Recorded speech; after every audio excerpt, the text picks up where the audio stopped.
Not a speck of light is showing, so the danger must be growing. Are the fires of hell a-glowing?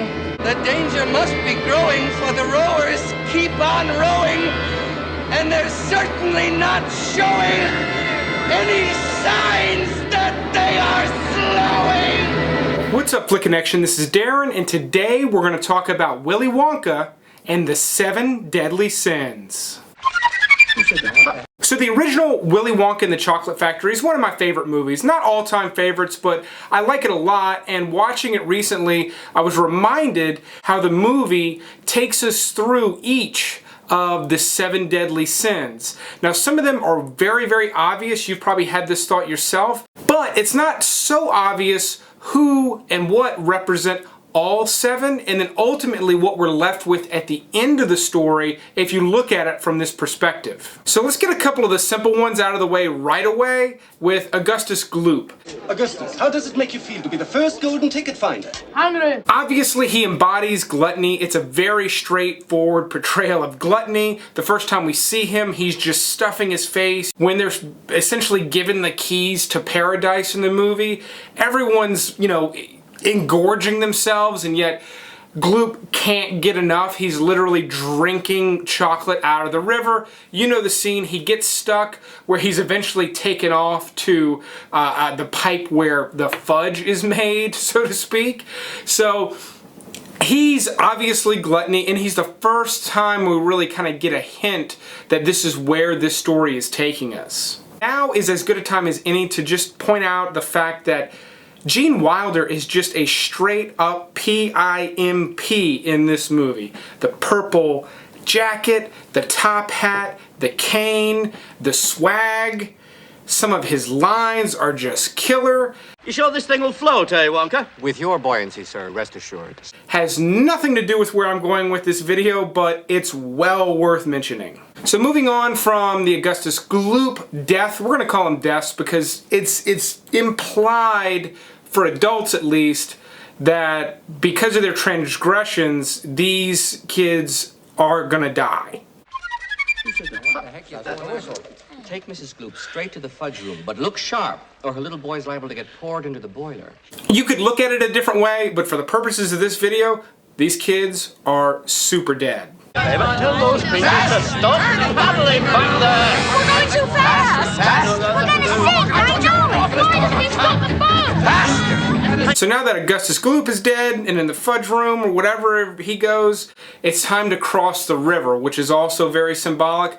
They all get in the boat for one of my favorite scenes and easily the darkest scene in this movie.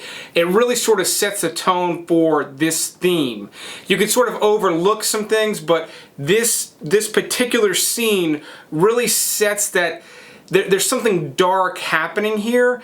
And it doesn't continue, which is good because it is a fun movie. I don't want to ruin this movie for you, but the river boat, the ferry across the river, I think is very significant. Where we suddenly end up in another place where we're confronted with the next sin, which is pride. Here it is, golden ticket number 3, and it's all mine. Tell us how it happened, Violet. And from the first time we see her, she's just bragging about how much gum she chews, her world record, yada yada yada. It's all about her. It's just very, very braggadocious. And in the scene, she's so prideful that she completely ignores Wonka's pleas. Stop, don't. And she does what she wants to do because she knows better, and we know where she ends up. She's ultimately in need of being juiced, which, if you let your adult mind go there, it is a dark, dark thought. Something you don't really think of when you're a kid, but seeing her in that big blue balloon suit and Wonka saying she's gonna have to be juiced as they roll her away is pretty freaking grim for a children's movie, or a family movie at least. Moving on in the story, Charlie and Grandpa Joe actually have their transgression where they taste the soda and they float up to the top, where they're almost chopped up into a fan, which is also extremely dark, but they're not seen, or at least they don't think they've been seen, so they sort of get away with it, and we'll come back to Charlie and Grandpa Joe. Next, we have greed, which is very, very obvious. I want one. I want a golden goose. Veruca Salt is obviously greedy from the very start. She's just given everything. It's all about money and excess. They go to the room with the golden eggs. She wants a goose with a golden egg, and really the song is just about what she wants. It's very, very obvious that this embodies greed. Even if you didn't pick up on the fact that all 7 deadly sins are represented here, surely you know that she really embodies greed. And again, the trap doors open and she falls to just certain doom. Moving on, we're going to talk about Sloth. This one is not so obvious, but it's definitely well represented, and part of the reason it's not so obvious is a lot of people don't understand what Sloth is. Sloth can most easily be defined as laziness, and this is embodied by Mike Teavee's obsession with TV. We see that from the get-go, and ultimately he's sort of hoisted by his own petard, and the fact that he wants to be transmitted by TV, which to me doesn't really embody his slothfulness or laziness.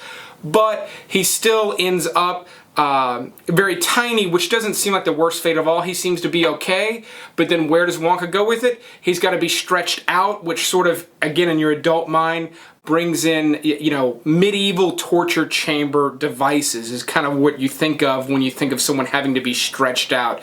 So essentially, Wonka is just running Wonka's Inferno at this point, and everyone is being justly punished for their sins and transgressions, except for Charlie and Grandpa Joe, who have sinned on the premises of the chocolate factory, but they haven't really got theirs yet, so let's jump to that. Now, even less obvious than Sloth is envy, and the person most covetous and envious in this movie would be Grandpa Joe.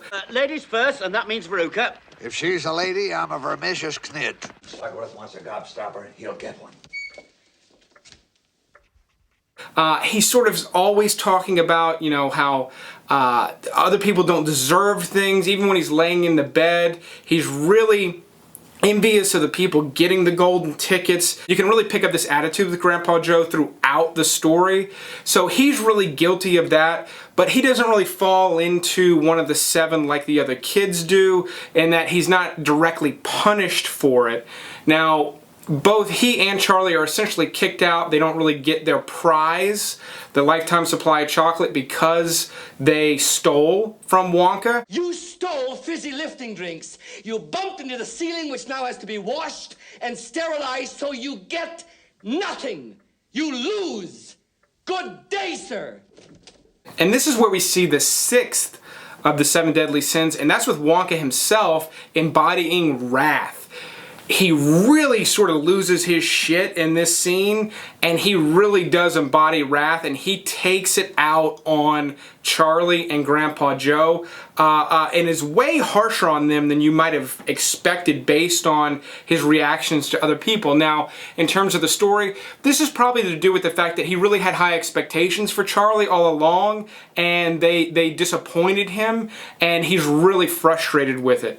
And we'll come back to that in a second. But first I want to talk about Charlie, who really embodies the 7th deadly sin of lust. Now, when you think of lust, you must come and think of like sexual lust, and that's not the case in this story, but Charlie most definitely does lust after the things the kids have, what Wonka has, and not in an envious way like Grandpa Joe. He's much more humble about it, but he does have just intense desire for all of these things, and that's ultimately part of his downfall. That's why he maybe sort of has his sin with the soda.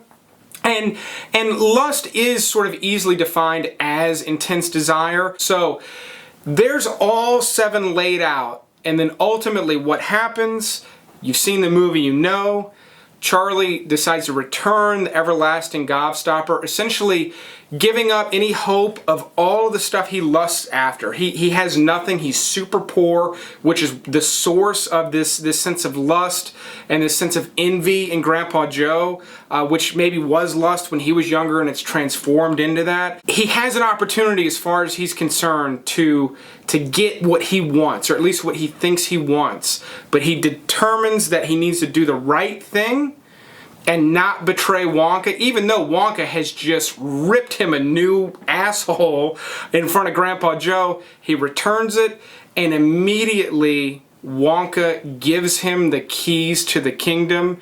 They immediately go into an elevator where they what? They break through a glass ceiling and just go up into the heavens. So it's all very, very symbolic. I think it's just a fantastic way to look at this movie as an adult. But when you look at it through this lens, it makes it much more enjoyable and it makes it much more sophisticated than you might have realized when you were a kid. Let me know what you think in the comments below. Do you think I'm out of my mind, or am I really onto something here? But likes are always appreciated. Subscribe if you love content like this. But thanks for watching, and you will see me next time.